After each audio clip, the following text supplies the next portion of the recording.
مولانا اسماعیل پنڈی بھٹیاں کے قریب مناظرہ کرنے کے لیے آئے.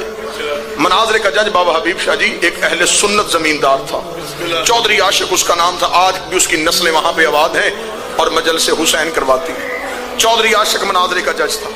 مناظرے کا موضوع تھا حق کے بطول. مخالف فریق والا مولوی کہہ رہا تھا کہ بی بی دربار میں آئی ہے لیکن حق بنتا نہیں تھا. مولانا اسماعیل کتابوں کا ڈھیر لے کے آ گئے, مناظرہ ہوتا رہا, ظہر کی اذان ہو گئی. فیصلہ یہ ہوا کہ نماز پڑھی جائے گی, نماز کے بعد پھر دوبارہ مناظرہ شروع ہوگا. نماز کے لیے چودھری عاشق اس مولوی کے پیچھے کھڑا ہوا. ذہن میں اس کے کوئی خیال آیا. نماز ختم ہوئی, زوال ساجد اس نے نمازیوں سے کہا سارے نمازی مسجد سے چلے جاؤ, مسجد کے دروازے کو بند کرو, میں نے مولانا سے کوئی بات کرنی ہے. مسجد کا دروازہ بند ہو کے چودھری عاشق محراب میں اس کے سامنے آ کے کھڑا ہو گیا. اس نے کہا دیکھ سن مولوی, مجھے نہیں پتا کتابوں میں کیا لکھا ہے کیا نہیں لکھا, میں نے ساری زندگی کتابیں نہیں پڑھی, میں زمیندار بندہ ہوں. تو کہتا تھا کہ نبی کی بیٹی کا حق بنتا نہیں تھا, وہ کہتے تھے بنتا تھا. انہوں نے اپنا مولوی منگوا لیا ہے, وہ پہی ڈیرے پہ کتابیں لے کے بیٹھا ہے. میں نے یہاں بندے نہیں مروانے, میں نے بحث نہیں کروانی. میرا دل بیٹھ رہا ہے, میرا جگر پھٹ رہا ہے. مجھے صرف اتنا بتا دے, بیٹی رسول کی دربار گئی تھی؟ جس بندے کو آج بھی دین جماعت ثانی, شاید میں اسی جملے میں ممبر چھوڑ دوں, مجھے اس کے بعد مصحف پڑھنے کی ضرورت ہی نہ پڑے, شاید میں اسی جملے میں ممبر چھوڑ دوں. اس کا مجھے صرف اتنا بتا, بیٹی رسول کی دربار گئی تھی؟ اتنا کہنا تھا. یہ اس مولوی نے کہا چاچا عاشق بی بی کا بنتا نہیں تھا. اس نے کہا بنتا چھوڑ, بنتا تھا یا نہیں بنتا تھا, مجھے اتنا بتا گھر سے چل کے دربار میں چلی گئی تھی. اس نے کہا چاچا عاشق نبیوں کا ورثہ نہیں ہوتا. اس نے کہا ورثہ چھوڑ, مجھے مات آ جائے گی. مجھے بتا بیٹی نبی کی دربار گئی تھی. اس نے کہا کتابوں میں لکھے گئی تھی. وہ دل پکڑ کے زمین پہ بیٹھ گیا, کہنے لگا مجھے اتنا بتا واپس خالی آئی تھی یا کچھ لے کے آئی تھی؟ اس نے کہا محمد کی بیٹی خالی چلی گئی تھی. چودھری عاشق نے چہرے پہ ماتم شروع کیا. دیکھ لگا مولوی خدا لعنت کرے, میرے مرنے کے بعد میری بیٹی کسی کمی کے دروازے پہ چلی جائے اور جا کے کہ میں عاشق حسین کی بیٹی ہو, بتا اس کا بنتا ہے؟ کہنے لگا نہیں بنتا. کہنے لگا خالی بھیجو گے یا دے کے؟ کہنے لگا دے کے بھیجیں گے.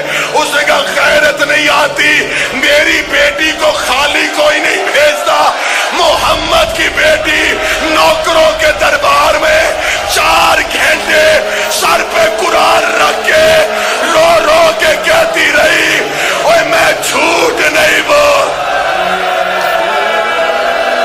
میں جھوٹ نہیں بول رہی, او میں بابے کی سچی بیٹی ہوں. نوکروں کے دربار 4 گھنٹے.